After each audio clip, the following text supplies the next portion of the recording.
All right, y'all. So before we about to boom, about to bing, this video is serious. This video is serious. I'm gonna try to be as serious as possible because before this video started, there was a warning about self deletion and self harm. So I already know we're gonna take this seriously and not joke around little to none, to be honest. This is titled Korean Female Air Force Sergeant's 81 Days of Hell. There's two things that makes my stomach drop. The military and war itself, and the stories about women in the military. Bro, those to all my ladies and all my mutuals or all my supporters who are in the military, bro, I wish nothing but safety for y'all because of course, I don't know what the military is like, but what comes to my mind when I think of like people in the military in general, it's fucked up. You know what I'm saying?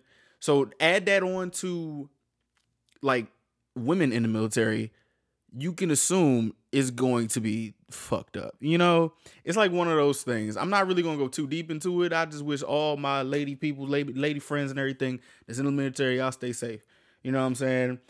This might fuck me up. I'm gonna be honest with you. So without further ado, let's go and let's try to handle this with kid gloves. I don't know. Let's go. Bada boo.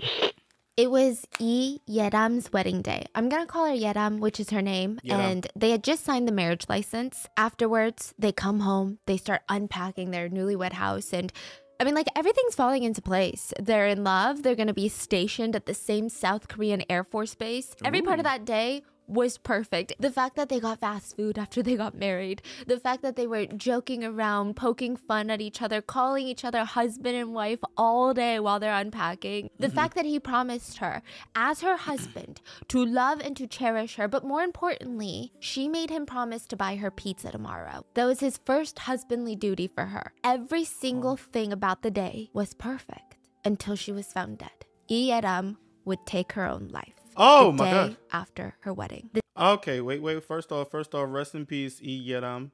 Secondly, I want to show her face. You know what I'm saying? Rest in peace to you. Oh god, my condolences, bro. I don't. Oh my goodness. The day after her wedding. This is 81 days after she was sexually assaulted by a senior ranking officer in the South Korean Air Force. What Her the father would fuck? later say, "My daughter wasn't killed by her assaulter. She was killed by the male-dominated Korean military that does not treat women as colleagues. It's the military system that punishes victims of sexual assault and not the perpetrators That's fucked that up. killed my daughter." I don't fuck with that. I'm gonna be honest with you, bro. Like that's so fucked up. Like I don't even like I don't know what it is, but like this artwork culture is fucking nasty. Like real spill. Like I'm not even going to even try to like say too much or pander or whatever the fuck people would say I would be doing. Bro, this shit is weird. Like I honestly don't get it. Like I honestly don't see I don't understand how some guys really don't see women as people. Like I'm gonna be honest, when I see that on TikTok, I'm like kind of jaded from like all the other stuff that, you know, the women hating men and men hating women stuff. But like now that I'm seeing it more and hearing it more, and like I'm like looking at comments or I'm just hearing stories about this shit, and to me it's just like I don't get it. Like I really don't get it. And it's not even in a sense of like you come from a woman, so how the fuck do you hate women? I just don't understand the psychology. Like at all. Like I don't get it. Like to where there's a whole culture about this shit. To where people who are in the higher ups can even get away with this shit and they punish the victim. Like that don't make sense to me. That really does not make sense to me. I'm gonna be honest with you. And that's also why I'm really not against listen, I'm not against if you get sexually assaulted and you kill your assaulter. Hey man, you shouldn't have been touching places where you shouldn't have been touching. God damn it, that's a fatal mistake. I ain't finna look at you no wrong. If you kill your assaulter, I'm gonna keep it a stack with you, or hurt them or castrate them. Like, I don't. That nigga do it. Fuck, cause that shit, nigga deserve that shit. That shit weird. Like, I don't understand how people just be taking. Like, I don't. Oh my god, that's just nasty. Fuck. Oh god.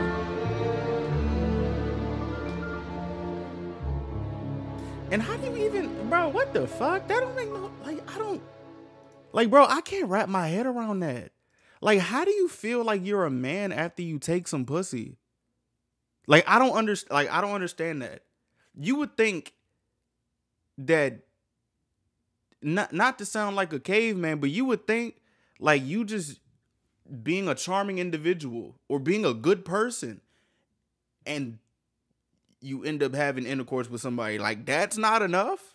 Like, you don't get like the satisfaction of being a good person. Like, oh, it comes with rewards. Not saying like the reward is pussy for being a good person, but it's like, dog, like, how do you feel like a man after you sexually assault somebody? Like, how? That shit is weird. That shit is fucking weird. I don't know. Is it because I was raised by two women? I don't fucking know. But it's just like, that shit is fucking nasty, dog. That shit is nasty as hell. As always, full show notes are going to be available at rottenmangopodcast.com. This is a heavy case, so content warning. There's talks of assault and of suicide. So with that being said, let's get into it. So this is one of the most talked about cases in South Korea. And I'm actually confused why it's not talked about on a global scale, because it's just, the whole case is filled with shocking corruption, like to the point where you're like, how do these people think that they're going to get away with it? Yeah. Yeram was born in 1998. So she's Gen Z. She would have been 25. She died when she was 23 years old. Fuck. She was a very disciplined kid from the get-go.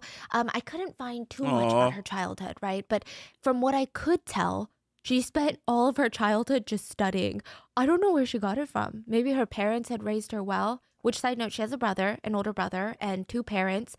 Super close family. Like, they're so tight-knit. Hey. But back to being disciplined. She knew what she wanted to do with the rest of her life since she's in middle school. She wanted to join the Air Force in the South Korean military. That's her career path. In Korea, they have these specialized high schools. They're like the Western equivalent to vocational schools, where you basically go to high school to study what you plan on doing in college and then later your job. I went to one of starts those. in high school. You need to know what you want to do with the rest of your life in middle school. Hell no. Practically every educational field has high schools for these types of studies. Fashion students can go to fashion schools for high school. Even middle schoolers who are like, I want to grow up and be involved in foreign affairs, they have a high school for that. So think basically university majors, but in high school. And of course, some of these schools are easier to get into than others. But hey, listen, them college preparatory, I went to a college preparatory school where an 80 was a C. Imagine the confusion I had. I had to get accustomed to that. Sometimes I look at 80s as C's still, but hey. Yeram wanted to go to an aviation science school. This is not only incredibly difficult to get into, but to excel at once you're admitted, it's nearly impossible. And it's also a heavily male-dominated field where she has to fight tooth and nail to just be even recognized and respected. Oh, it's like God. the fantastic life of being a woman, right? Even in 2021. And Yeram wanted to be in the Air Force since basically a kid. And it wasn't one of those like, ooh, one day. She actually starts putting in the work since she's a kid. And this is so pertinent because the Air Force would essentially turn their backs on her when she needed them the most. She gets into this incredibly difficult high school for aviation. That goes to show that, like, no matter how much work you put into, like, say like an entity or an institution, they can literally turn it back on you. Like, I feel like people who like work their whole lives or just like put so much time and effort into things to get into something, I hope you have like, or I wish that, or I would hope that you have in your mind. So if you do get disappointed, at least you were prepared for it. That these companies literally owe you nothing unless it's in like a contract, but they don't really owe you shit. They can turn their back on you whenever you want, and you can't really do nothing about it. Like, that is fucked up, but god damn, and bro. even then, she really stood out from the crowd. The competition is cutthroat in these types of schools, but she graduates, gets accepted into the Air Force, which I believe is one of the harder branches in the South Korean military to get into. Really? So I believe it's comparable to the U.S., where the Air Force acceptance rates are a bit higher, right? Yeah. And in 2020, after putting in all of this work, she gets promoted to being a sergeant first class position in the Hey. Air Force's 20th Fighter Wing. Looking You're like, spiffy. what does this even mean, right? I didn't know. I don't know. I just think it's a lot of patches and badges and respect. You should get some fucking respect. But I'm going to get to all of it. Everyone who knew Yeram said that this was so well-deserved. This promotion, she worked hard for it. She was qualified, overqualified even, and very likable amongst her colleagues, which sounds like something that everyone says about people who pass too early. But let me explain. Even juniors in the Air Force really liked Yeram. I know his face is like, okay, cool. What does that even mean? Like, why does that matter? We've kind of covered this in the last episode of Korean bullying, but the Korean social hierarchy of respecting elders does not just apply to respecting your parents or random like 50-year-olds or grandparents, your 90-year-old grandma. You have to show respect to students in school that are a year older than you. Yeah. In some extreme cases, you could be born February of 2000. If the other person is born November of 1999, they are your elder because they go by year. Some schools go by months, some go by years, right? You have to show respect to them. And what does that even mean? You have to use honorific language. For example, you can say thank you in many ways in Korean. The casual way I would say it to you is like, oh, 고마워, which is like thanks, right? 고마워. But when you say it to an elder, a senior, you have to say 감사합니다. Oh, completely different. Oh, that's It's to much an more elder. respectful. It's a clear sign of what's going on. And typically, you can only drop these honorifics if you become really close to that person or if they tell you to drop it. I thought 감사합니다 was the other one. I didn't know it was kumayo. Wow. Okay. It's like a whole nother language. Even when you're drinking alcohol with your elders, and I've talked to him about this, people who are even a year or two older than you can't take a shot while you're looking at them. You have to turn to the side and drink your alcohol like this. Who drink? Though that's nuts. Who drinks just staring at you? Like that's crazy. That's actually crazy. Like imagine, like what? Like is that not? That's kind of uncomfortable. Oh my goodness. Okay. All right. Okay. I don't know why. It's a sign of respect. So this is how intense it is in the everyday Korean culture, in the everyday Korean life. Imagine how it is inside the military. Because even in the US, the military rankings, you don't fork with that. You don't fork with that. Where's my phone? What the fuck? Where the fuck is my phone at? There's some intense seniority hierarchy rankings right there. And this is probably a good time to mention that the hierarchy system in South Korea is actually not based on age. I know. So Wait, what? Everywhere else in South Korea, it's based on age, right? The hierarchy. It's completely different in the military. It's even more complicated. So in the US, you know how every military, every like division of the military, they have their own ranking system. And if you're a rank above, then you're the senior to this junior, right?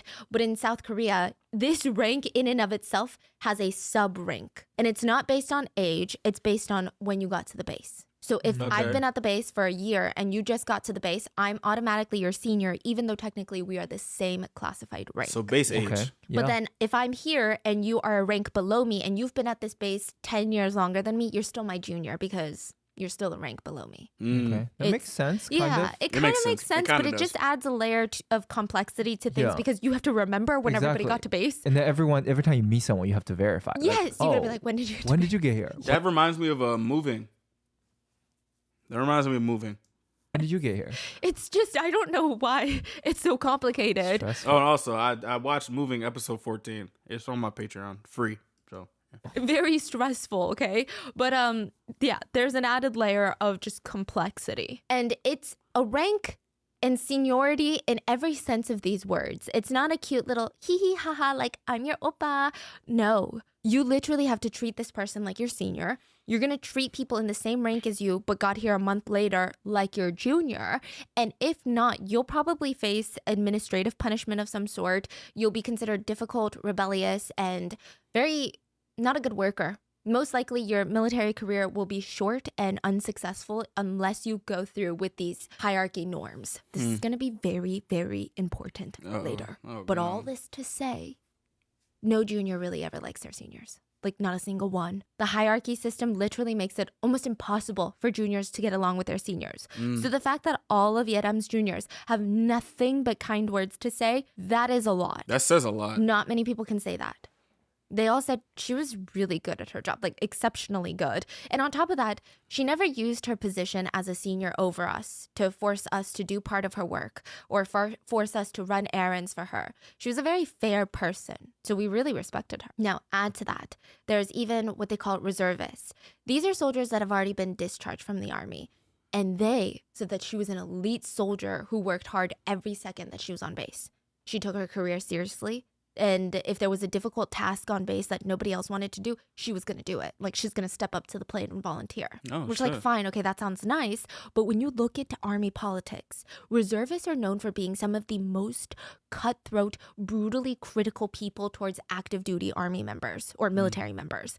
Because they're not playing military politics anymore. They don't care if they're being rude. It's almost that attitude of like, I've been there. I went through the hardships. I don't have to say anything nice about you. Oh, God. But all of them have nothing but nice things to say about her. So again, very good hard worker.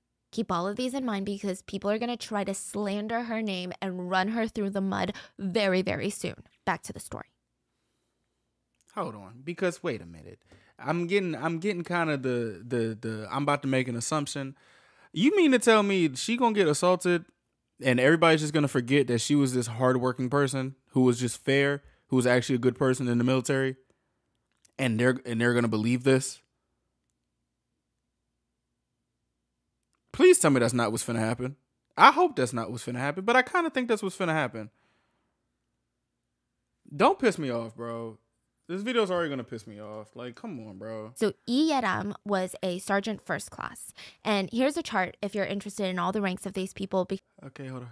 Because it does become important later. Okay, hold on. Let me do some reading. Jang Wan. He don't have... Oh. Jang Wan Su, General of the Army. General, Lieutenant General, Major General. God damn.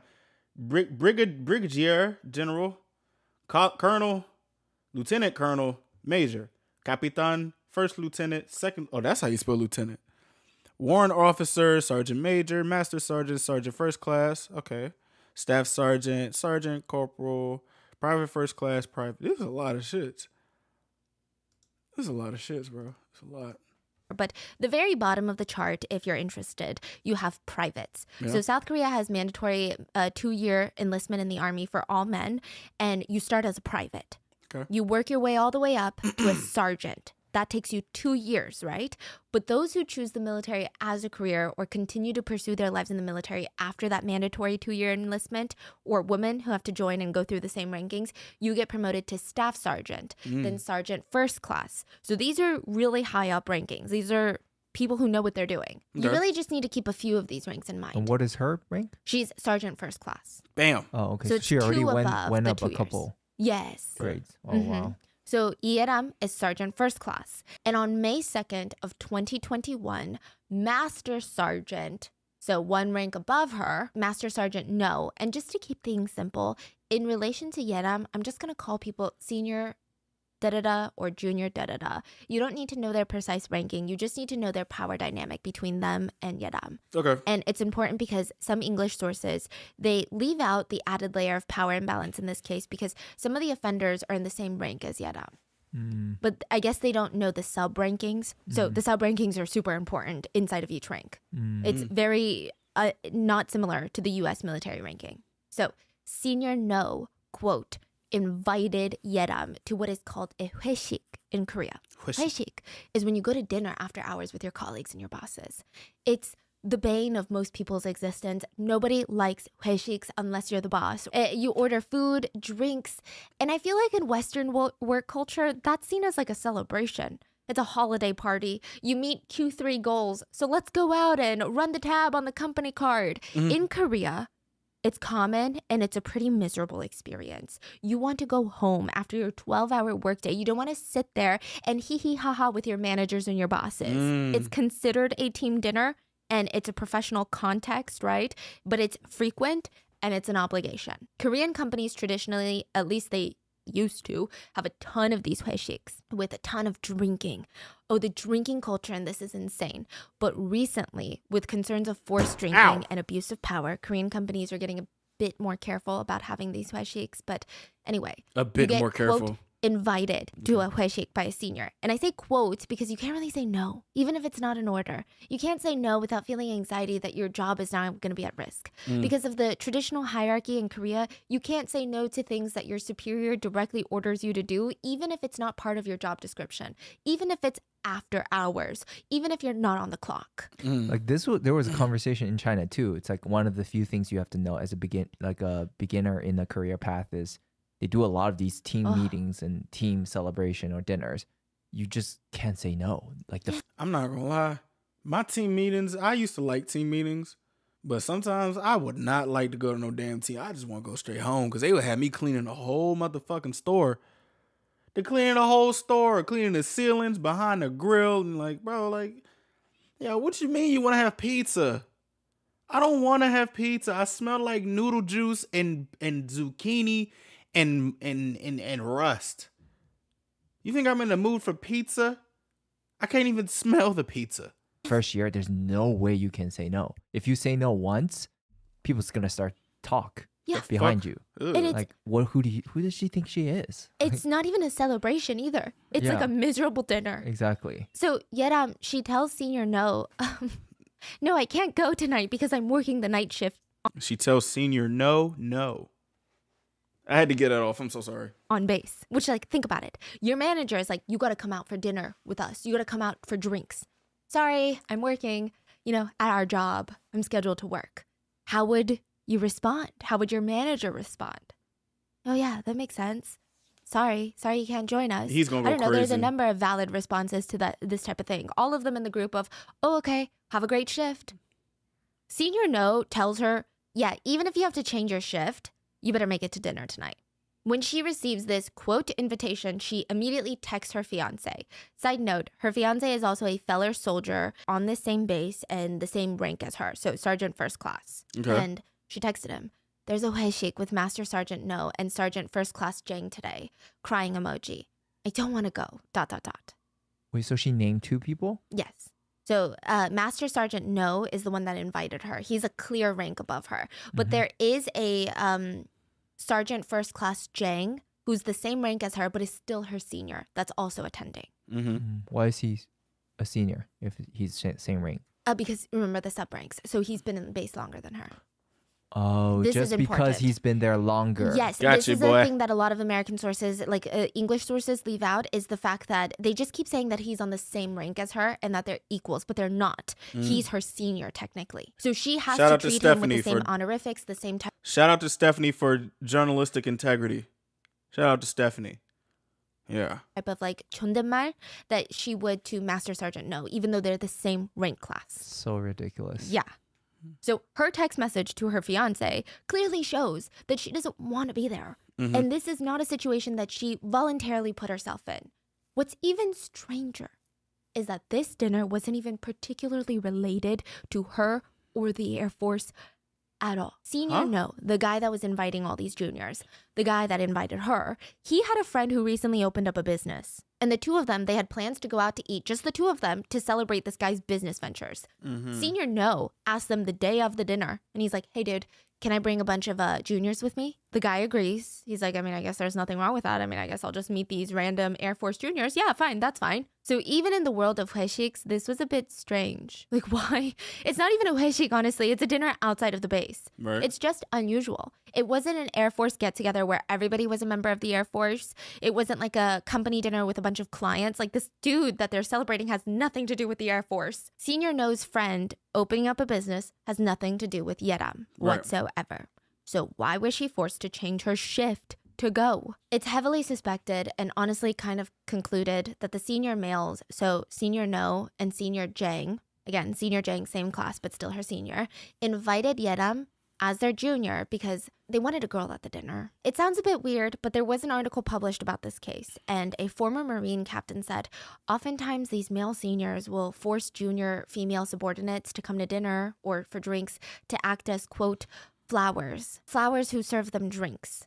Oh, Basically, you God are damn it. forcing this woman who has, I mean, is light years more intelligent than the rest of these men at this dinner, and forcing her to just pour drinks all night so that they can what? Oh, that's fucked up, nigga. I thought this was bro.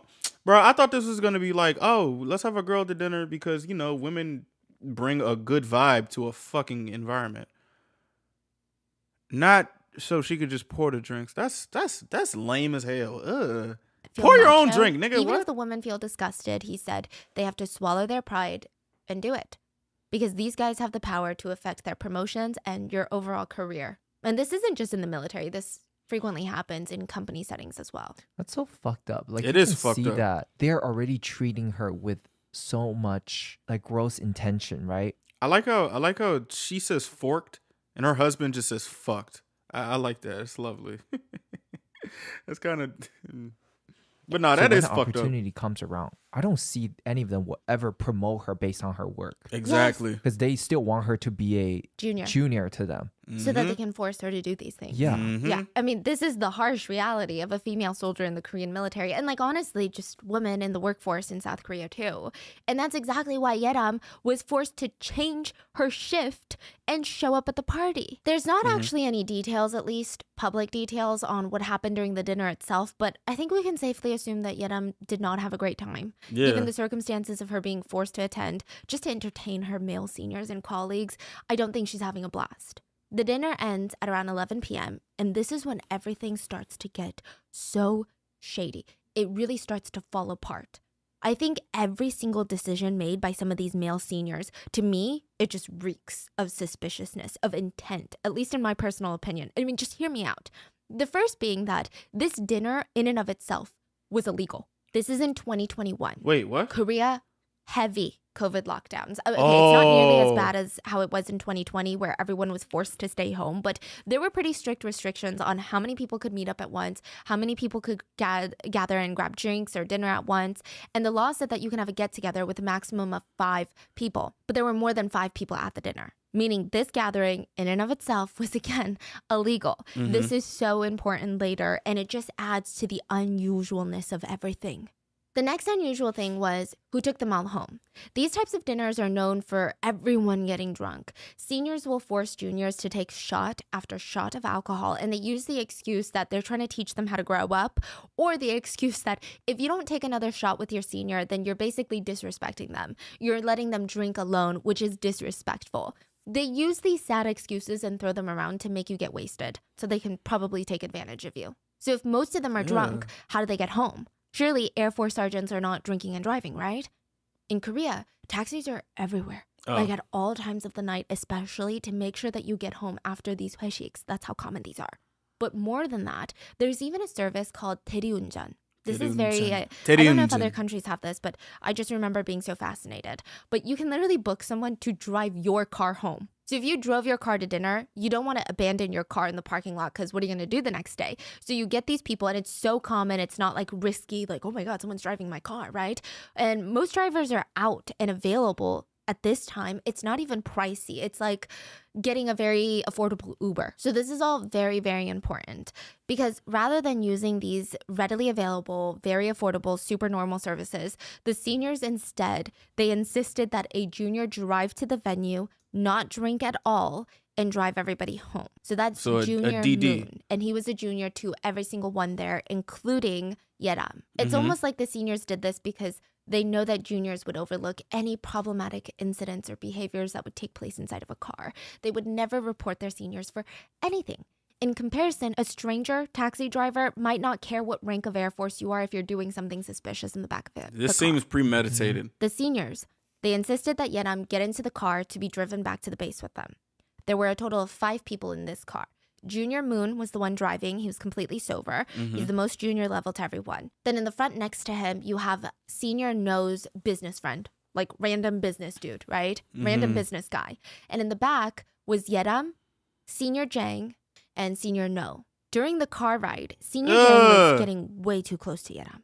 He's starting to touch her inappropriately in a car full of people, mind you, so nigga. including his seniors. I think that's incredibly audacious, but I think it also goes to show you what the culture is. The fact that he thought this was okay to do in front of his seniors. The fuck? Just think about the culture of that. Ew, like, these juniors son. wouldn't even dare fart in front of their seniors. But sexual assault, that's fair game. Yeram tries to make conversation to get him to stop, but he doesn't. The first stop was to drop off Senior No and his business friend. So they get out of the car, and now the This front shit was seat, the front premeditated. passenger seat opens up, right? And Senior No urges either Jang or Yeram to come to the front seat. He's like, oh, like, one of you guys sit in the front so Moon isn't lonely driving up here, basically. Like, come on, like, get in the front, get in the front.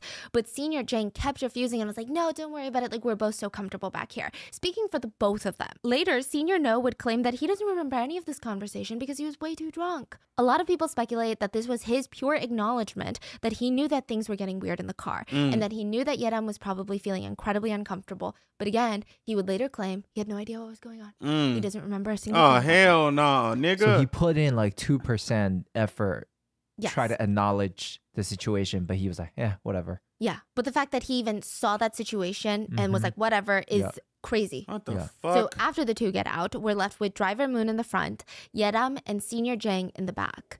As the car ride goes on, Senior Jang proceeds to sexually assault Yeram in the backseat of the car Bro, ew. while Junior Moon is driving. He's groping her chest, rubbing on her private parts, forcibly kissing her, shoving his tongue down her throat. And nobody's And doing this next anything. part requires a bit of context too, but in South Korea, it's illegal to not have a black box. If you're unfamiliar with those, there's not that many in the US, but a black box is a camera that's attached to your car. It records the outside of your car, and oftentimes it records all of the audio inside and outside since it's used as evidence during car accidents. And it's illegal for cars not to have a black box in South Korea. Oh. So there is audio of this assault that Oh. was caught on the camera's black box, the car's Oh, black box. God. So everything was heard? Yes, in the audio, you can hear Yeram just explicitly and clearly denying consent. She says, "Can you stop touching me now?"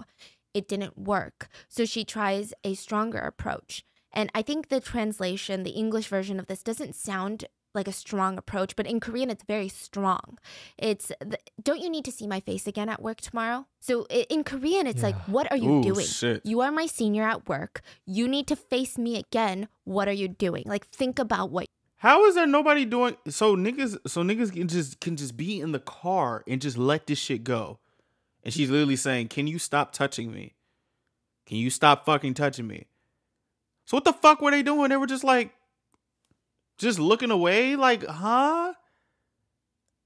I can imagine there was no music playing. Like, this shit is weird, dog. What the fuck? Ew. What you're doing. It didn't work.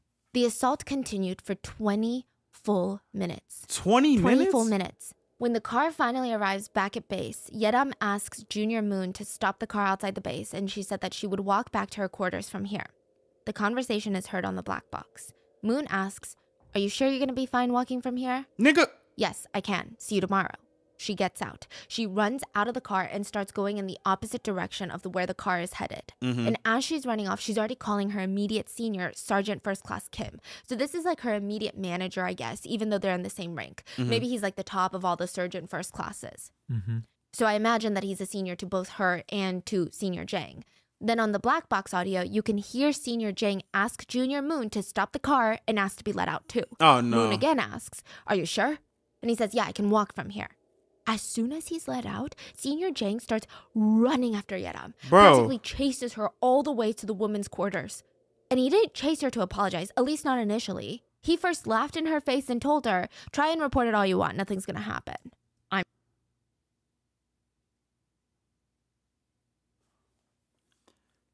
How does somebody have this much audacity? What the Not fuck? sure if he realized how incredibly idiotic he was being, but sooner or later he flips a switch and starts begging her to keep silent about what happened in the car. What? He starts begging her, trying to convince her. He even feels a strike of desperation and tells So he just randomly got drunk with power and was like, wait a minute, this ain't right.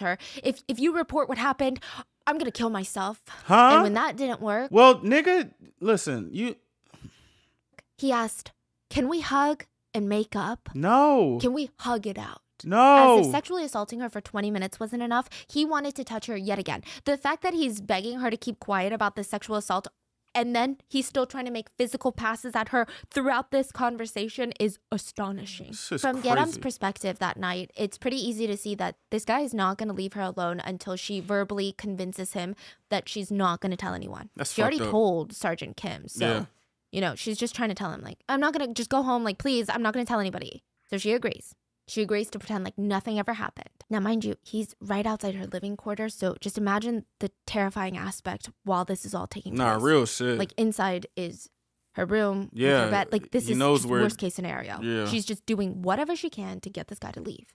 Now, this is the part in horror movies where you keep holding your breath. You're like, okay, once the sun comes up, by morning, everything is going to be easier. Everything is going to be brighter. It's going to be less terrifying. There's less monsters. Like, the thick of night is not when you want things to go down. But for Yeram, the morning was the start of another nightmare. What? The next morning, Sergeant First Class Kim calls Jang, the assaulter, into his office. So remember how the first thing that she did when she got out of the car was to call her Senior Kim, right? The next morning, Senior Kim does not talk to her. He just calls the assaulter right into his office and is like, hey, so she told me what happened last night, and like, what happened last night? Mm-hmm. We don't really know what happened during this conversation, but it's been said that Jang flat out admitted to the assault. But this is just speculation and has not been proven. Okay. Around the same time that Jang is being questioned by Senior Kim, Yeram is called into a private meeting with Master Sergeant No, the one who invited her to the damn dinner in the first place. And he knows that she was assaulted last night, like word had gotten around. He knows this, and he asks Yeram to not report the sexual assault. Because if she does, they would all get in trouble. Well, then that's all y'all that's all y'all fault. Why did y'all not say anything? Why are people so...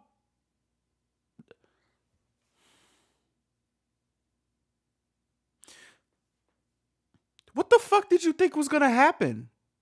You just gonna sit there and just let that shit happen? Just let them get that nasty shit off and they're like, oh, don't tell because we're all gonna get in trouble. Nigga, fuck all of you. What? Why?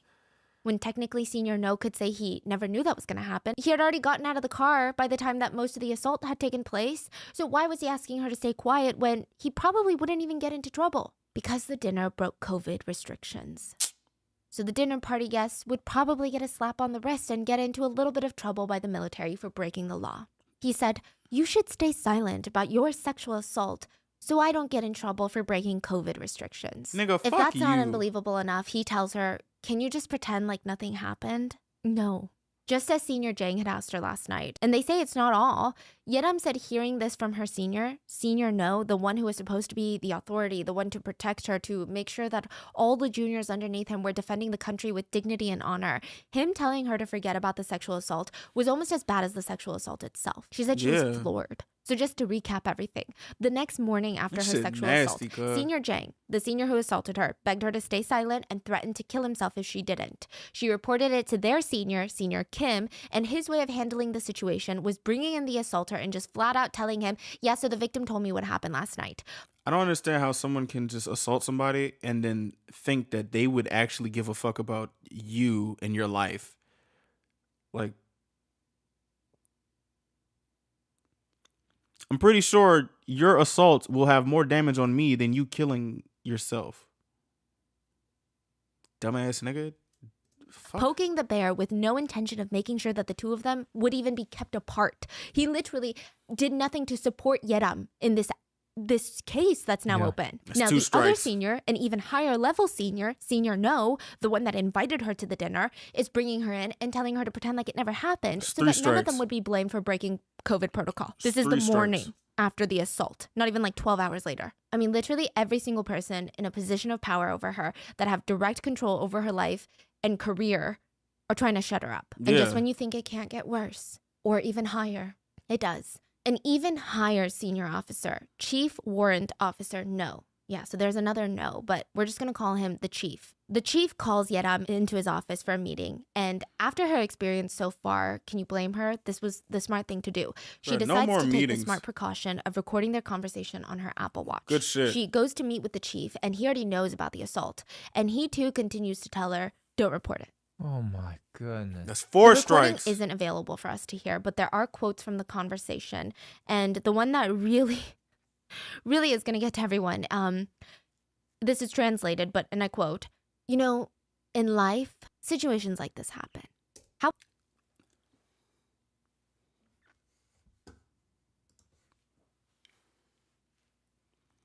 In life, situations like this happen. You know what else happens in life? When you commit something wrong, you get disciplined for it. You know what happens in life when you have an action? There's a reaction. Don't give me no in life nothing. What? No, don't give me no in life nothing. No, nigga. Okay, well, okay, in life what? This happens? Well, watch, in this life, I'm finna poke you the fuck up. Like, what? Why do people, what the fuck? How would you know? How would you know? That's his way of telling her things like this happen, so it's best to let it go. He tells her that reporting a situation like this would mean that everybody involved would hurt their reputations and their positions. That's what y'all and get. at the end, it's like a passive-aggressive threat. He's like, not to mention your own. Yeah, he's basically threatening her career. Yeram and her parents, who knew what was going on at this point, they were steadfast in their support for Yeram. They were not backing down. Yeah. She refused to comply and instead filed an official report with the military police. So not Let's with her go. seniors, but the military police. And Please tell me that the military police did not do this shit as well. Come on, bro. see that your eyebrows are raising like this is where we get hope in the story. Absolutely not. No. Absolutely No hope. not. Within 24 hours of the incident, she reports it to the military police. And at this point, this is so infuriating. But Yeram still had trust. She still had hope in the Air Force, the military that she had devoted practically her whole life to. She believed that this is one bad base, one bad egg. And maybe a couple of senior eggs that went a little rotten too. But at the end of the day, the Air Force is known that this is their motto, the highest power defending South Korea. I wonder if it's also like a shattering thing for her world. Yes, like your whole image of life and what your whole shit fulfillment is purpose done. in life. You want to join the Air Force to defend the country and do good. And then this is what happens. It seems like she worked a lot, very, very hard in 23 years to achieve this position that early on. As a woman in a male-dominated field. Yeah. And this is the country and the force that she's been devoting her life to since she's been a kid. So even after all of these seniors tried to pressure her into not reporting her sexual assault, she still believed in the Air Force. After filing her official report with the military police, her dad called her and was like, "Are you going to be okay? Like, what's going to happen next? I'm worried about you." And she was confident, and she told him, "Dad, there will be action taken right away. I filed it with the military police, and they told me that Senior Jang will be punished. There's no way that he's getting away with what he did to me. Don't worry, Dad. Everything will be dealt with and handled in an orderly fashion." Because that's how the Air Force runs things. Yeram's dad was concerned, but, this is his little girl. Of course he's concerned. He did feel a little bit relieved by her confidence. She had just so much confidence in the process, in the military police. Now, I'm gonna be honest with you, gang.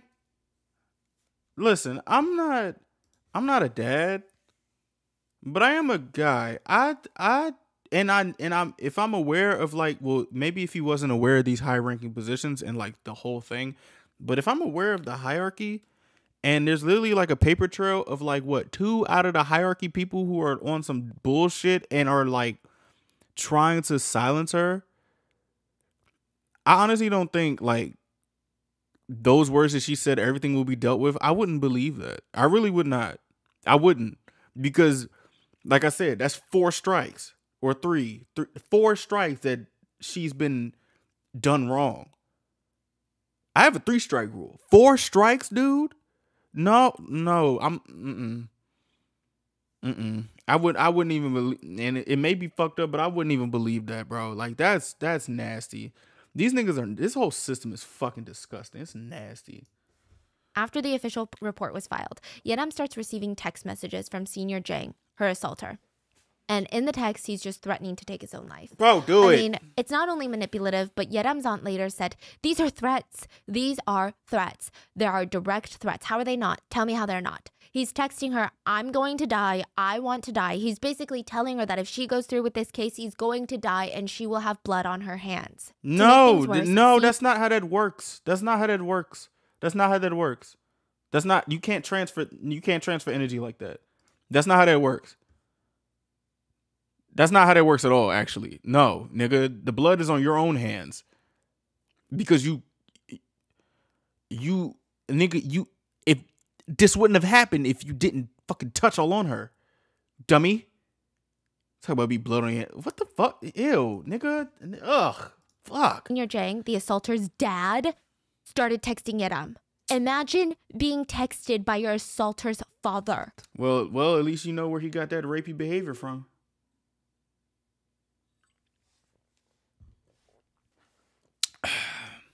The man who raised your assaulter. He's trying So pathetic. These people are so pathetic. Shit is disgusting. Just till you hear his text messages, the dad starts texting Yeram, "My son is my only pride and joy." I'm sorry, if I had a son who assaulted... You proud of a rapist? You joyful of that? Nigga, fuck your son. anyone, you are not my pride and joy. Yeah. I imagine like literally 24 hours earlier, these are people that she looks up to. Respected, trusted with her life, because you're in the military. You don't just trust these people as your coworkers or your colleagues. You trust with your When life. you're in the military, you trust these people with your life. Yeah. This is like low life. Did something like this and then like begs like a little, so pathetic. Nasty. Yeah, and the dad keeps begging. He made a mistake. He's going to be taught a lesson, but not like this. Don't ruin his future. He begged her and he said, "I just want to see my son honorably discharged." It is mind-boggling what some men compare to sexual assault. They're like, "I know you've been sexually assaulted, but the priority here is not you. It's about my son being honorably discharged."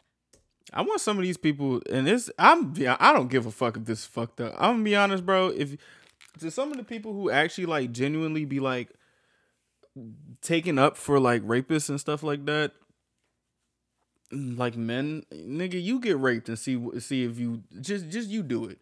You do it. You get assaulted and see how you like it. See how you would go about things. Just you do it, cause this shit is crazy. This shit is fucking crazy. I'm gonna be honest with you. This shit is insane. Cause imagine like this shit is nasty, bro. Never in my life would I be worried about my son's fucking honorably discharged when he just didn't know, nigga. Like, what? I don't give a fuck if that's my son. I'm not raising my son to rape nobody. That shit is nasty. Well, sexually assault somebody. Let's keep it sexually assault somebody. That's A. That shit is disgusting, bro. I'm taking you to get castrated. That shit's fucking no, nigga. Did not raise you like this. Did not raise you. No, fuck no. I don't give a fuck about his discharge. You gonna have to live in that nasty fuck. Both y'all some nasty fucks. The priority is not you. It's so that I don't get trouble for breaking COVID regulations. Yeah. Like, what about our life and dreams and goals? Yeah, It's like outrageous. what the fuck? So we talked about the Korean pharmacist who did the same thing like a week ago. He kept texting his victims that he was going to jump into the Han River and take his life when they started exposing him for knowingly spreading herpes. And it's happening again. Huh?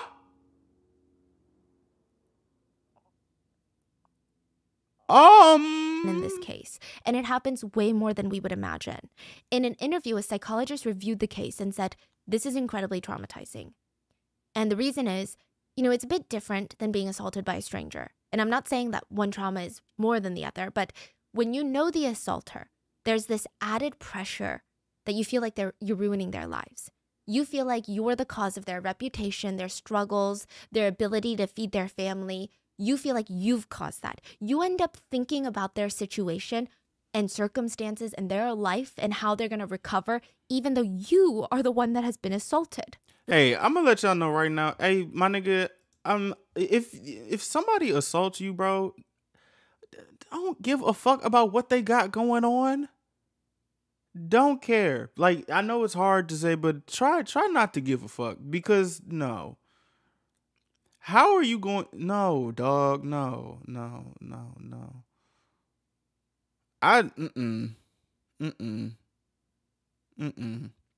I'd never preach somebody to keep some shit quiet, nigga. No, nigga. Tell somebody, get them the fuck up out of here, cause that's disgusting. That's downright disgusting. That's nasty, nigga. Fuck your honor. Nigga, fuck your family, fuck all that shit. Nigga, no. Especially if your family's coming to you. Like, I'm just trying to imagine, like, my daughter going through some shit like this, bro.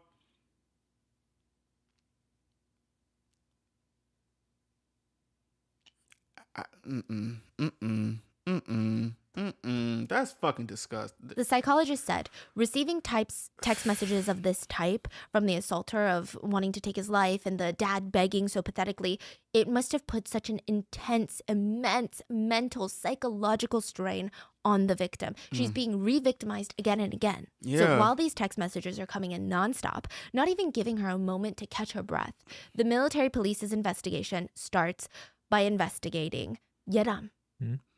They call Yeram in. They're like, we got your official report. We would like to give you a lie detector test. Wow, what the fuck? They want to administer. Do they know that there's audio of this?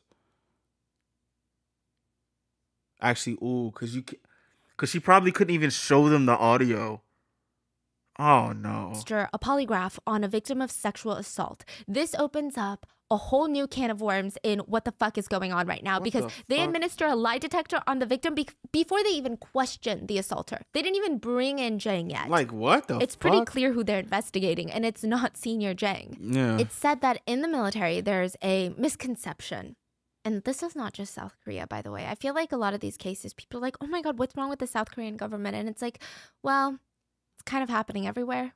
There is a misconception that seems to run deep that women just love faking sexual assaults. It's like the concept of, we're just really bored. Hey, I'm gonna keep it a stack with you. I'm gonna be real honest. Listen, I'm gonna be real honest, okay? Yes, there are some women who lie about sexual assault. Yeah. There are women who lie about sexual assault. What the fuck does that have to do with? Why are you? Why are you questioning the woman first? Like, huh? Like, just because somebody lies or there's a case of somebody lying does not mean everybody is going to lie. Of course, there are some women who lie about sexual assault, but what about the women who aren't lying? This is one of the reasons why I don't like when women lie about it, because it fucks up the real people. I'm not lying, but that in itself fucks up real victims. And it's like, bro, you're just making shit worse. You're making shit worse. But that's besides the point. Why are you asking her first where there is evidence of this? She has a recording of this. She has text messages. Why are you giving her a lie detector test? There are text messages.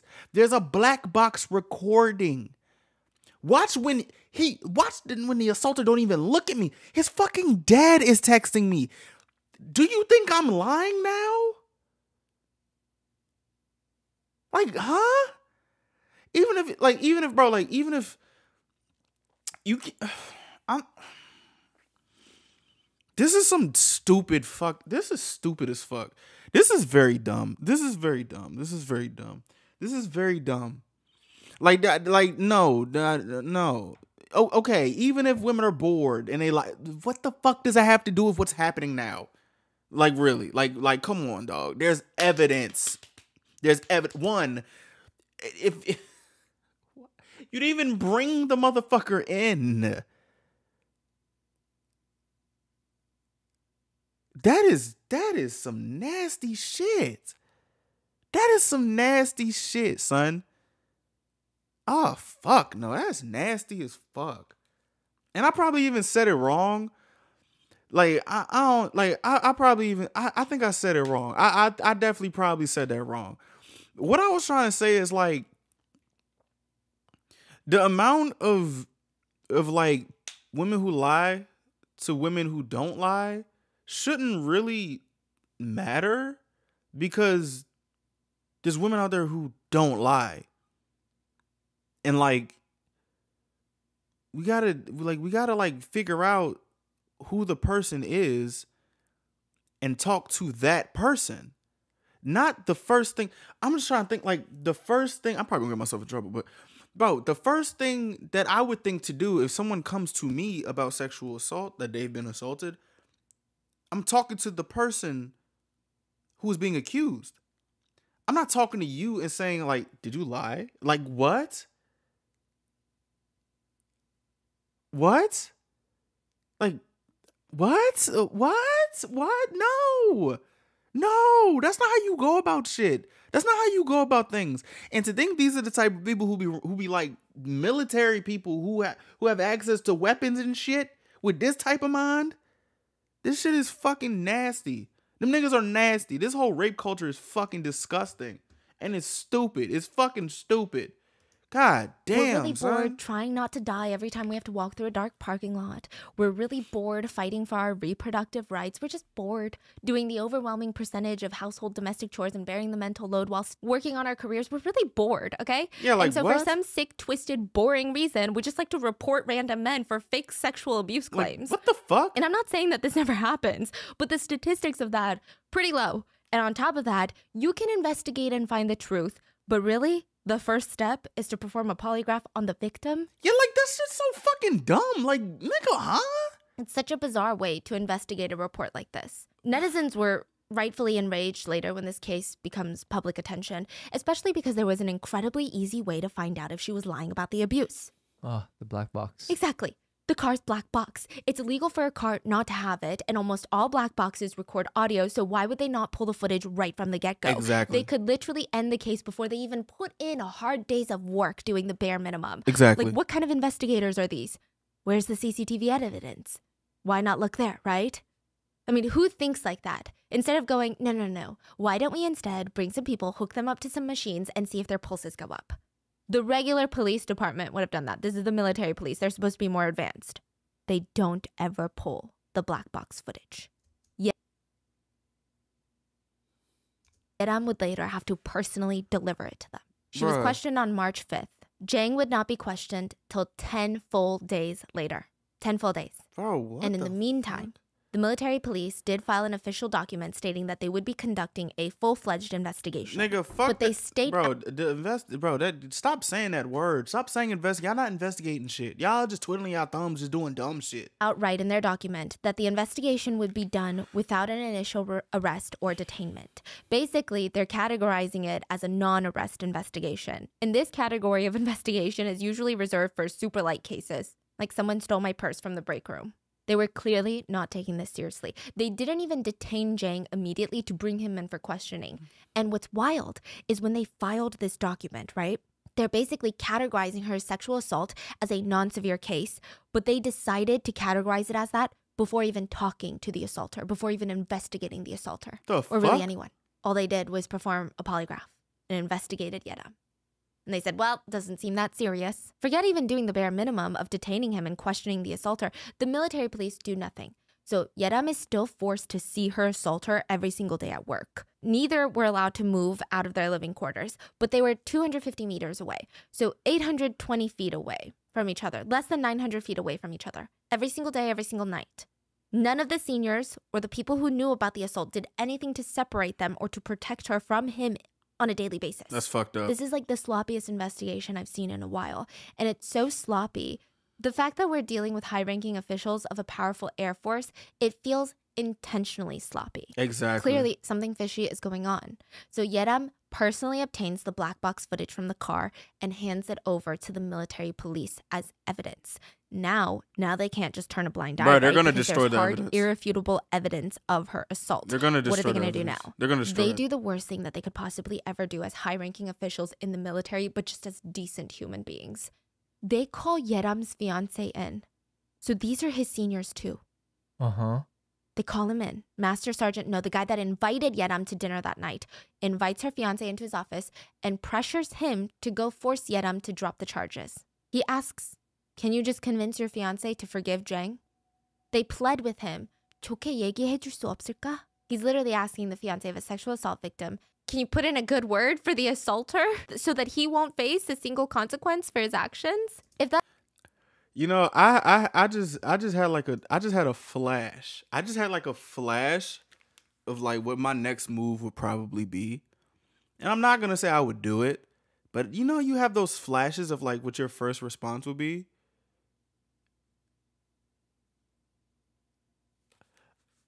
I would start swinging. I'm not gonna lie to you. I would probably have gotten my ass beat that day or gotten killed that day. Ain't no fucking way you finna tell me to tell my wife to just forget about her being assaulted and forgive the person who assaulted my wife.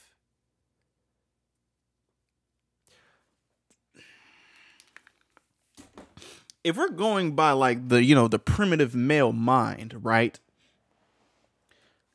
If a dude won't even, if a dude will start flipping out, if a man is like trying to talk to his wife in front of him, imagine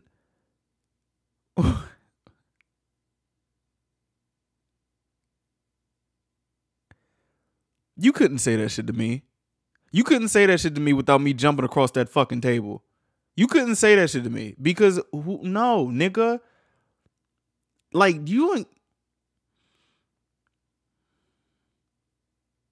I would have started swinging. I'm gonna be honest with you. You gotta hope I wouldn't have had my gun on me. No, because that's just a level of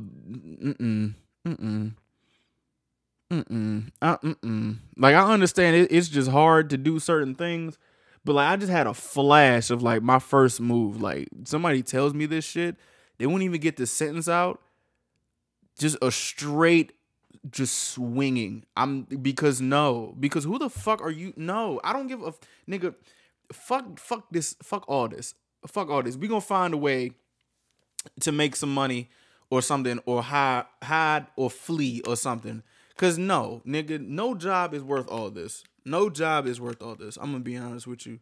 No job is worth all this. Hell no, bro. Hell no. That's not crazy enough. When he realized that Yeram's fiance wasn't having it, he even slid in a threat. He said, "It's not just about Jang. You know, it's about your fiance too. It's about Yeram too. If this stays on her record, she's never going to get hired by the military again." Her fiance was the only good guy in this story, really, besides Yeram's family members. And it's insane to me. Her fiance was rightfully livid after this conversation. He went and told Yeram what happened.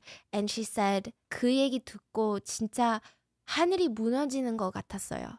Which means like, really, after I heard what had happened and how they had brought my fiance in and what they said, I thought the sky was falling down on me. Yeram was struggling mentally. I start throwing grenades in that office. Like at this point, bro, like this shit is nah. Emotionally, I mean, it's taken a heavy physical toll on her. There is no part of her life that she could escape from this, which I think is true of most, if not all, sexual assault cases. It's not like you can flip a switch in your head where you're like, okay, turn the trauma off.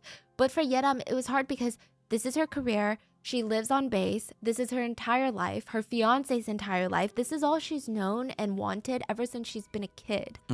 She's overwhelmed, stressed, traumatized, but she's also feeling really confused. And these conflicting feelings of guilt are just swarming in her. Her seniors are making her feel like she's inconveniencing everyone and ruining lives because of what happened to her. It got to a point where Yeram said she doesn't even remember what it's like to fall asleep without taking sleeping pills. She says if her day isn't jam-packed with things to do and more things to do and more things to do, completely exhausting herself every single day, if she has a moment to even rest or think, she would have incredibly dark thoughts. This is so due to all of this, Yeram requested an official leave from the military to get professional help for her mental health. Side note, there are two ways to take your leave in the military, and one is basically a holiday leave. Like you're going on vacation or you're just gonna have a staycation. The other one is leaving for serious matters, family emergencies, medical emergencies, things like that. So the military knew exactly why she was going to leave. They knew that she was seeking out mental health help for this assault, which I think this shuts down anyone who is like, wow, women have sex with their seniors at work to get ahead. Wow, women lie about assault for shits and giggles because they want preferential treatment in the workplace. Her career is being torn to shreds by this incident. Yeah, what the fuck? She didn't even do anything wrong. She's going on leave, and during this time, she has over 22 sessions with her military counselor. And it was something that her counselor believed that Yeram probably needed closer to 3 months on leave just to be able to function as a normal human being. Not even to excel like she used to, but oh my God, just to be not breaking down every 2 seconds. God, and it wasn't just the bro. assault. The counselor said it was a system of seniors trying to get her to drop the charges. Even the assaulter's father trying to pressure her, it caused her immense mental distress. She was taken to the hospital at one point and diagnosed officially with anxiety disorder and insomnia. Fuck. That happened in March. Now, May 15th of 2021 Over a month has passed since the assault, and nothing has happened to Jang, the assaulter, nothing. Yeram sends her counselor a message that hints at her desire to take her own life. Yeram's mom actually came across the messages. She was alarmed, but she said Yeram took her hands in hers. She said, "Mom, give me your hands." And she reassuringly told her, and confidently, "엄마, 자살은 안 해," which means, "Mom, I will not commit suicide, okay?" Day 77 after her assault, Yeram was back in the military after her leave. For a week or two, she was going to be at her old base before she was finally being transferred to a new base, the 15th Special Missions Wing. This was like her fresh start, a semblance of life before everything happened, you know, right? Due to the poor handling of the case by literally every single person involved, by the time that Yeram had transferred, everyone at her new base already knew about the assault. But what's even more shocking is that everyone at the new base hated her for it. They branded her a drama queen because this is a male-dominated field. Oh my God, I don't understand. How are people so fucking stupid? How are people so dumb? How are you this fucking stupid? How are you this fucking stupid? I don't get it, dog. I don't get it. I just fucked up my monitor. How are people so stupid, bro? Like, what the fuck you mean drama queen? Shit Her made me new so base mad. colleagues, seniors, juniors are men. They said that she was a problem starter. They said that she, and I quote, "She's just looking for people to report." Like, this is a woman who took a month of medical leave, and they're like, "Oh yeah, she did this for fun." There were even military forum posts, so all the base members would go and join their little base group chats and military forums, and rumors started flying around on these online forums about Yeram. I mean, everyone knew what was going on. On the first day at work at the new base, a colleague approached her and smirked and said, "I know why you were transferred here." She was shocked, and he laughed and walked away, almost taunting her about her sexual assault. Yeram went home and she told her fiance that she was being treated horribly at her new base, which is just like a huge disappointment to the both of them. I mean, I think both of them were really holding on to the hope that once the transfer gets approved, she would start to heal. Maybe. Bro, fuck this system. Fuck this system, son. Fuck this system, bro. It would take months, maybe it would take years, but at least she could start that journey. That's why they believed, you know, this new base was the new start. But the Air Force continues to disappoint in this case. She said that she was basically being bullied for being new, that even the smallest random procedures that only this specific base did, if she didn't get it without anyone even teaching her, she was yelled at, she was bullied, she was being told that she was incompetent. The first week at this new base, she's dragged into her senior's office, and her senior puts a piece of paper down and is like, "I need you to write down every single place, time, and date of everywhere, the convenience store, the gas station, everywhere that you visited during your medical leave," which is so utterly shocking. Like, what do you mean? They wanted her to list out every single place, and their excuse was, well, it's COVID policy. We need to make sure that we can track your movements while you were on medical leave to make sure that you didn't go anywhere that you could have caught COVID, which is crazy because they have PCR tests. But for someone who has been sexually assaulted and was seeking mental health help during medical leave, for her to be forced without her consent to write about every single time that she went to seek mental health help is like the worst thing you could do. Her first week at the new base, she's just bullied, completely exposed by everyone, and nobody had sympathy. They branded her the problem. On May 21st of 2021, she told her fiance that the stress that she was facing was just getting too much, and he jumps into action. He tells her, "I'm going to move to your base. We can be on the same base again. And if anyone tries to mess with you, like, I got your back. I'm going to be with you. I'm going to help you." Yeah, and within months, you know, I'm going to support you and they're going to forget about it. Like, news moves fast. But in order to do this and to have the transfer done quickly and not months or years from now, the two had to get married legally. It was the only way because the military allows for spouses to request to be at the same base, and they're usually good about transferring you quickly. They also allow spouses to live together and work in the same place. There's just a lot of benefits. So this is the perfect plan. I mean, they were already planning on getting married. The only thing that Yeram's fiance cared about was her. And he just wanted to be where she was, to help her through it. And they decide, okay, let's get married. They even went, rented a place near the base as their new newlywed house because she didn't want to live on base anymore. Even the day that she had to go to court to file paperwork for her marriage license, she told her base she would need the day off. They gave her a really hard time, accusing her of giving everyone an inconvenience and causing problems. They said that she can't do her job right in any aspect. Bruh. She would later tell her fiance she wanted to cry right then and there, but because she's a female soldier, there's already a stigma, so she held it in and then ran outside and cried. Day 81 after the assault, the couple get their marriage license, and for the first time, things are looking up. Like that day that they legally got married, Yeram is smiling, she's laughing, she's so happy. I mean, she seems so happy. They got fast food on the way home from getting married. They even start unpacking for their new house, and they're joking around for a few hours. At the end of the night, Yeram's fiance, now husband, kisses her goodbye because he had to go in for his night shift on base. And he told Yeram to get some rest, stop unpacking, and we'll unpack together. When he's at work, she texts him, "Can you send me the pictures we took earlier?" And he texts her back, "Sure, you pretty thing. Should I post them?" And she texts him, "Yes." He texts her back, "Was the burger good today?" And she says, "Yes, it was so good. It's so nice being home. I don't want to go back to base." And he texts her, "Hee hee. I love you, my baby." Sorry, I don't know why I'm so emotional, okay? Bro, I think like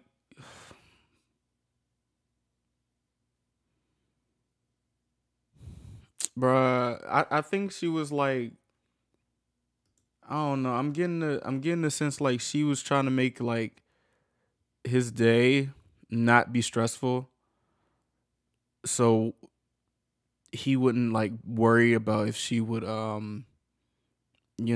like if she would do it. Like this is because just from like her saying like, "Can you send me the pictures?" I'm just thinking like, bro, I don't know. I don't know. I don't know. She texts him back, "Tomorrow can you buy me kimchi and pizza and 탕수육?" So it's like a combination people in Korea get. And he texts her back, "Okay!" exclamation. This was the last conversation that Yeram and her husband would have, because when he got home from his night shift, just 81 days after she was sexually assaulted, Yeram was found dead. She had taken her own life.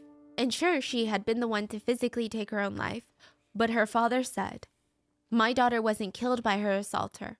She was killed by the male-dominated Korean military that doesn't treat women as colleagues. It's the military system that punishes victims of sexual assault and not the predators that killed my daughter." I think one thing that a lot of people were kind of confused over was, why did she take her life after she moved bases? Was it the assault that was the problem? Was it the reaction to the assault by her seniors that were the problem? The bullies at the new base? Because even when she was at her old base for 2 months, she was working around her assaulter, working with her assaulter. That's not how grief works. Grief, like, it could literally, bro, literally, you can literally be fine, and that shit just hits you like a ton of bricks at one time. You know, it could be like a culmination of everything, and it will just hit you at one time. Like, you ever had emotions hit you at once, and they're so intense that you probably will make like a hasty decision? That could be why. I wouldn't really say like, oh, why didn't she take her own life when she was on base? Maybe she was trying to work through it, and she comes here and everything is fucking worse, or it's just like, this is not a good, like, around these horrible scum seniors. Her life is miserable. So why did she now take her own life at this new base? Were these bullies at the new base worse than the ones before? Worse than the assaulters? A psychologist stated they believe the situation at the new base probably drove her to her breaking point. yeah. Not because she was just being bullied, but what it meant and like what it symbolized. After the assault, Yeram suffered for 2 months at her old base. And she even took the military leave, right? But she was probably hoping and praying and betting on the fact that she just has to hold out until the transfer. She just has to hold on until this moment, and she can start fresh. It'll be a new place, and it'll go back to normal, and she can start this journey of healing. And then the transfer is just... The psychologist said, as a survivor of sexual assault, this opportunity was the same as starting over. She was probably holding on to the hope that she could start over and put this all behind her one day. This might have been why she didn't take her life earlier. However, she moved to her new base and realized, no, life is not better. And she felt like she would truly never be able to get a fresh start. This is when she really broke down She came to her new start and she was treated even worse than her previous post, and she was berated, exposed, treated terribly because everyone knew she was sexually assaulted. Her new start made it impossible, and the only way out in her eyes at the time was death.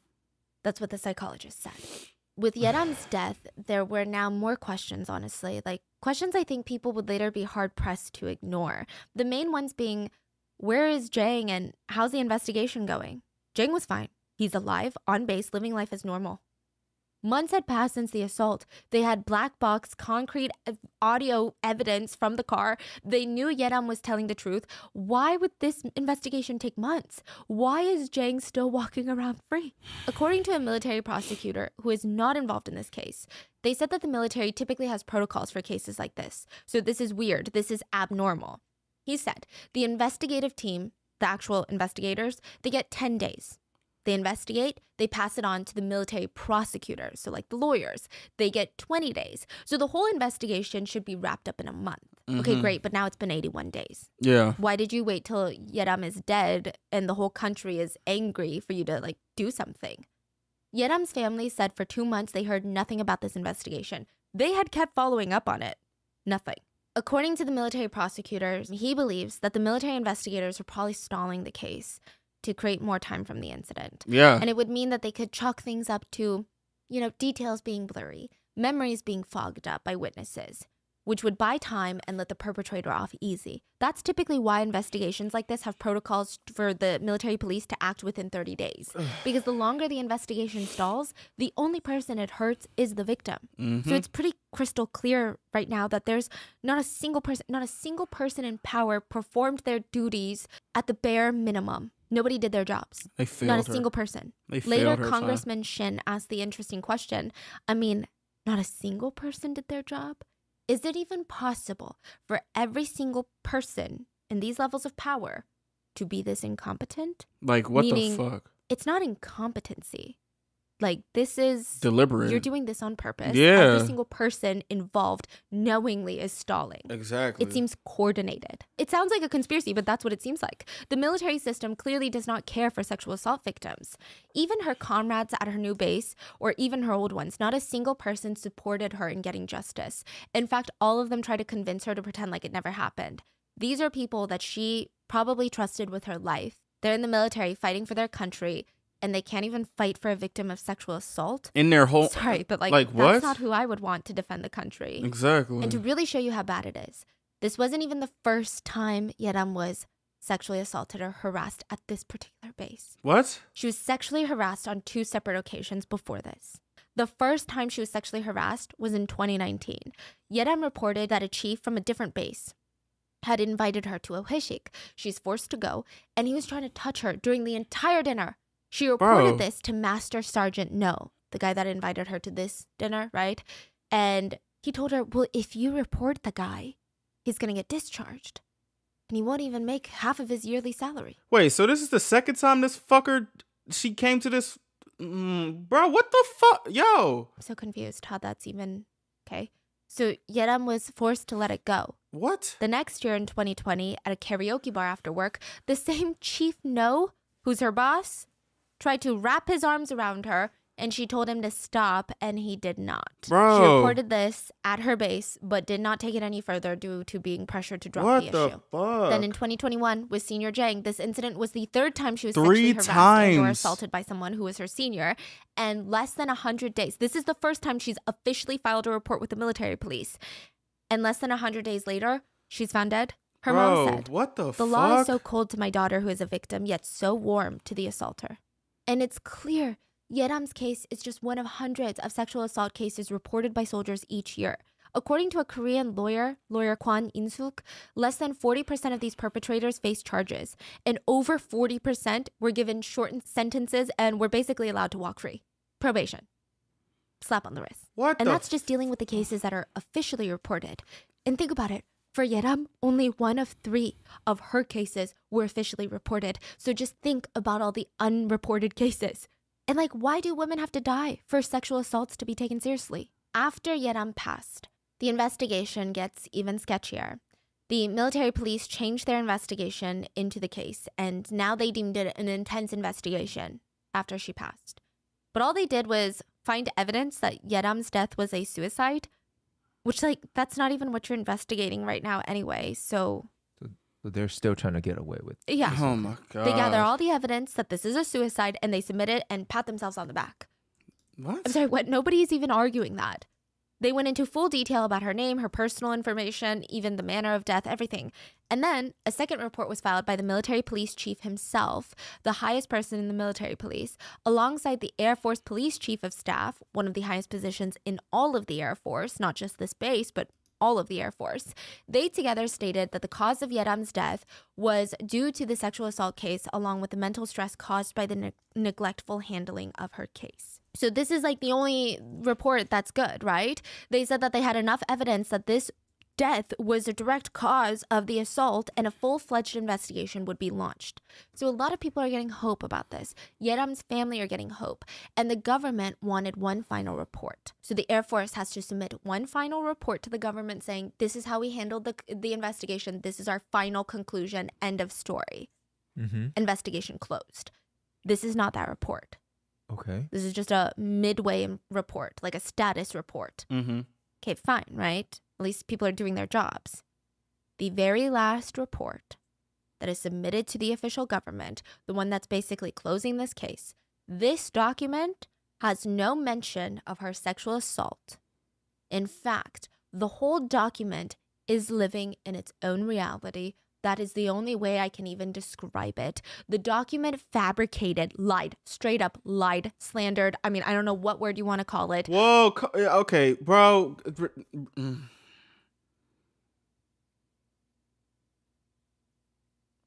Fuck this whole section of military. Fuck this base. Fuck anybody running this. Fuck anybody that let this shit happen. Fuck everybody a part of this shit. Because how can you just lie on? Is that not fuck being illegal? How do you have the audacity? You don't even respect the dead now. Yo, this is like some. This is a whole nother level of just disgusting. This is disgusting. This is disgusting. Reactions from Yeram's parents, stating that her parents were puzzled on why their daughter would take her own life. Wait, so they file a mid-report and that then stays in the Air Force. Okay, and then they found out about some information. As they did dig deeper, they're like, let's just change the whole story. Yeah, and this is the only one that the government's going to see about an Air Force Nigga, active duty member's death. So just give them this fake report, and hopefully the government won't care. Hopefully the government won't be like, yes, suicides are common. Not common, but they happen. That's what they were hoping. Yeah, they said that the parents were puzzled on why their daughter would take her own life, when in fact, they knew exactly why Yeram had taken her own life. I mean, they knew. Another weird thing was that the investigation document heavily suspects Yeram's newlywed husband as being suspicious, stating that he was the last one to see her alive before she died. Bro, stop playing. They said that bro, stop playing in people's faces, bro. This shit is making me. This shit about to piss. Bro, I'm about to turn this off. Bro, this shit's about to piss me off. They playing in people's faces, bro. Like, they're questioning intelligence. They're playing in people's faces. They're disrespecting this woman. They disrespected this woman 3 fucking times. Like, for bro, this shit's fucked up, son. This shit is fucked up. Like, shit like, bro, like, I can see why women hate men, cuz this is some nasty shit, bro. This is some nasty ass shit, bro. Cuz now y'all playing. Now y'all playing. These are people who are supposed to protect this country too. Y'all are playing. Y'all are playing in people's faces, bruh.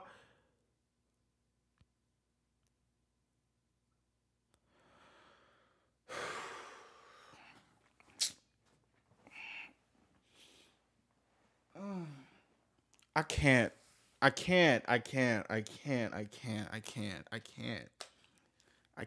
bro. I can't. Let's try and finish this video. I can't. Bro, I can't, bro.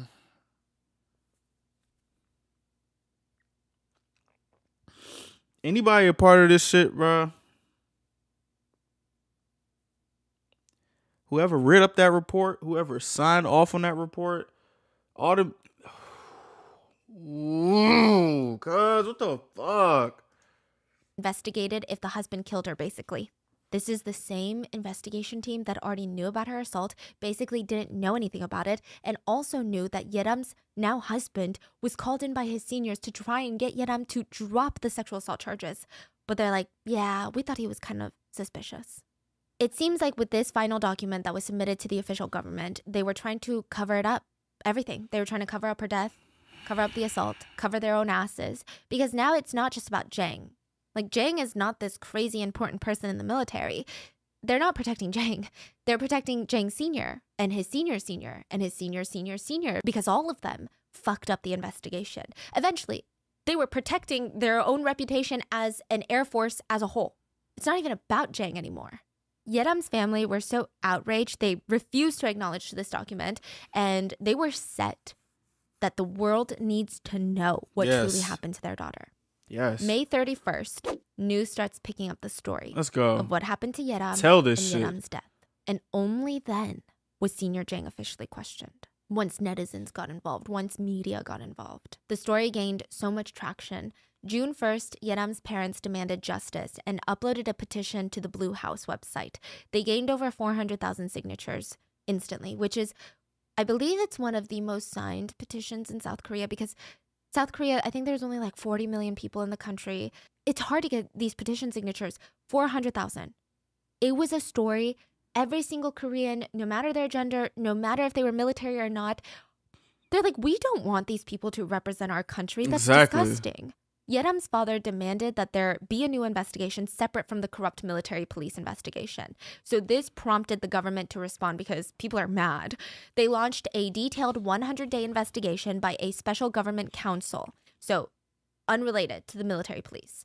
And after 100 days, 5 people were indicted and charged with their crimes.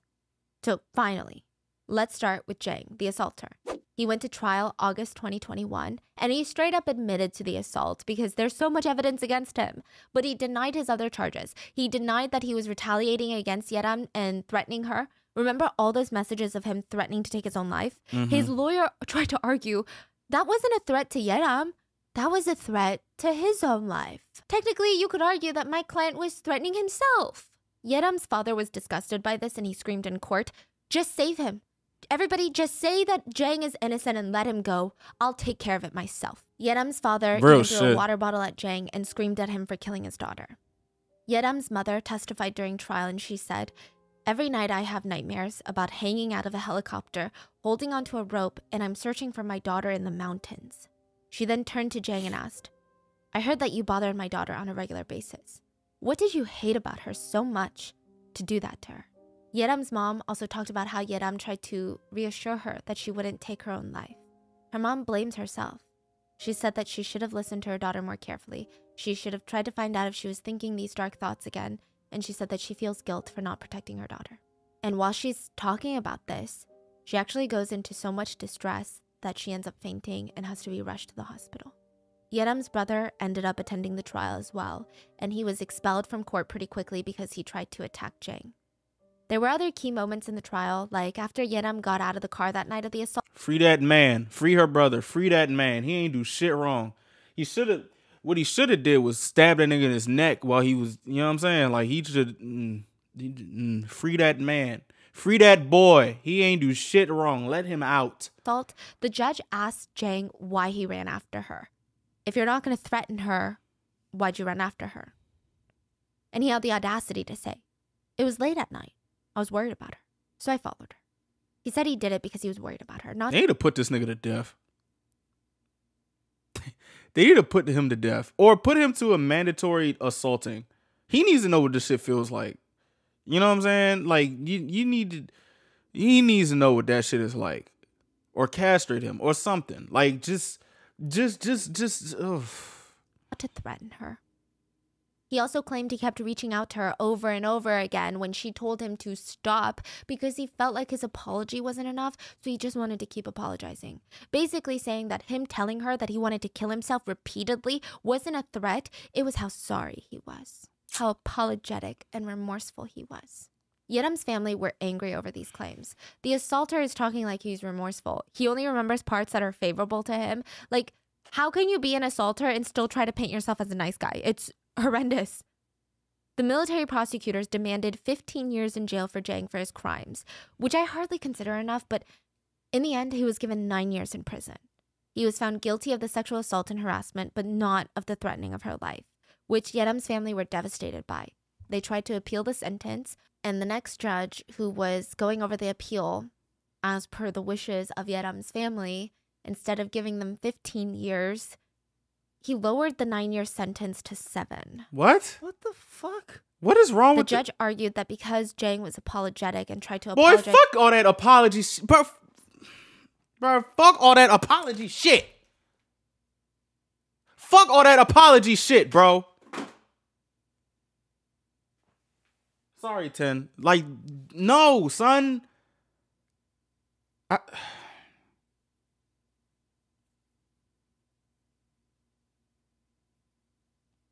I need to go get my fucking headphones. I'm actually shaking. Like, I'm dead ass shaking. Nah.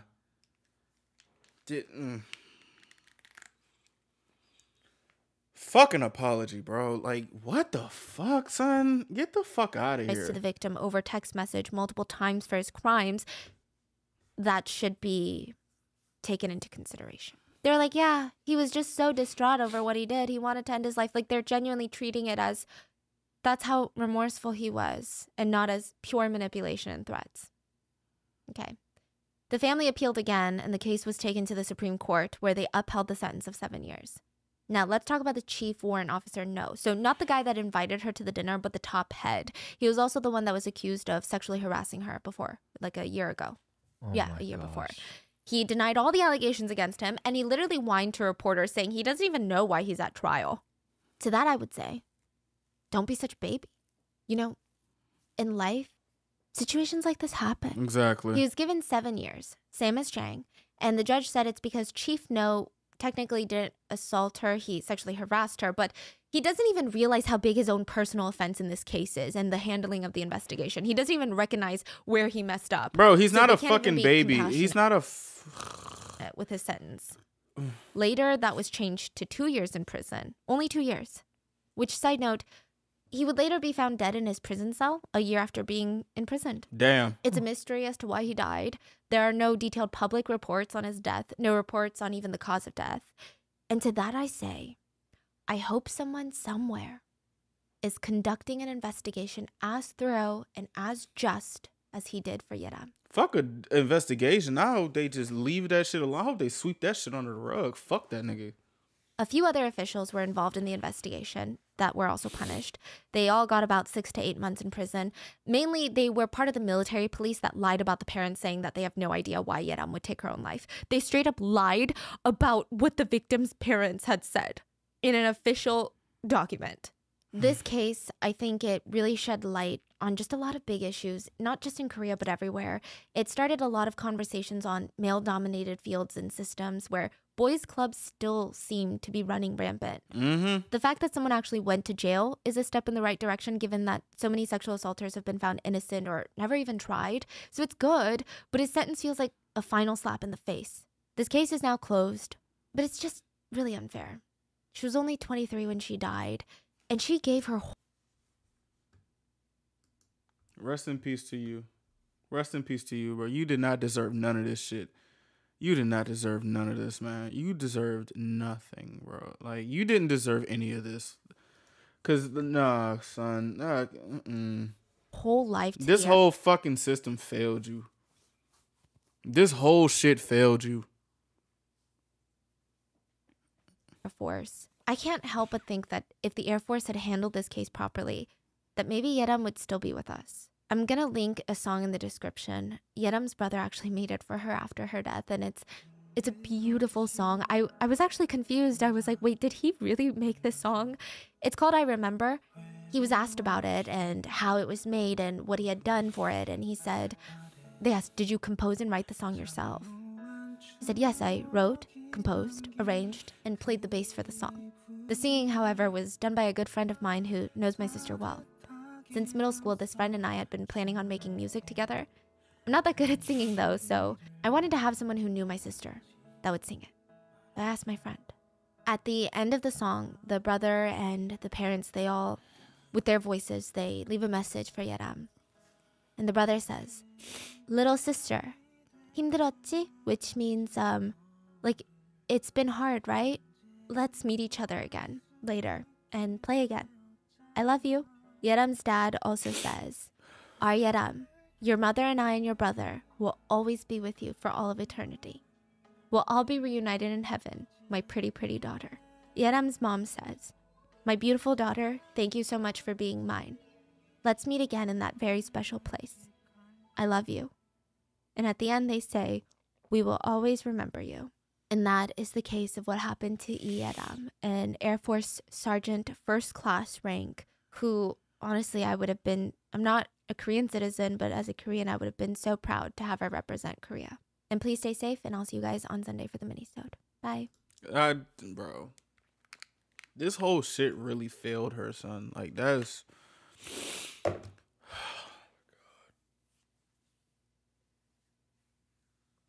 Ugh.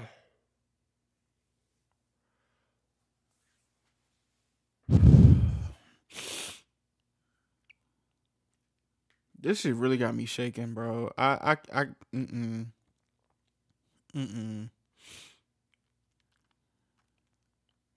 Is anybody who is dealing with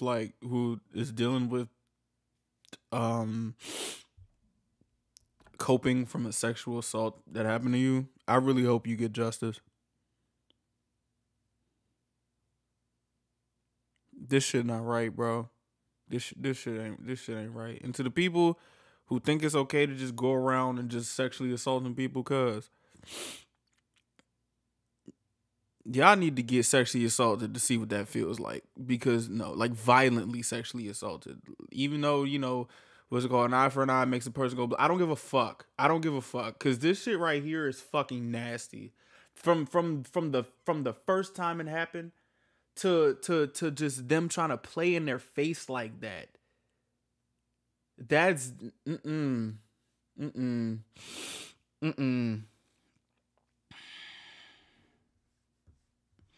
Once again, to all my ladies who are in the military, I really hope you are safe as possible. I can't even imagine the type of shit you going through. That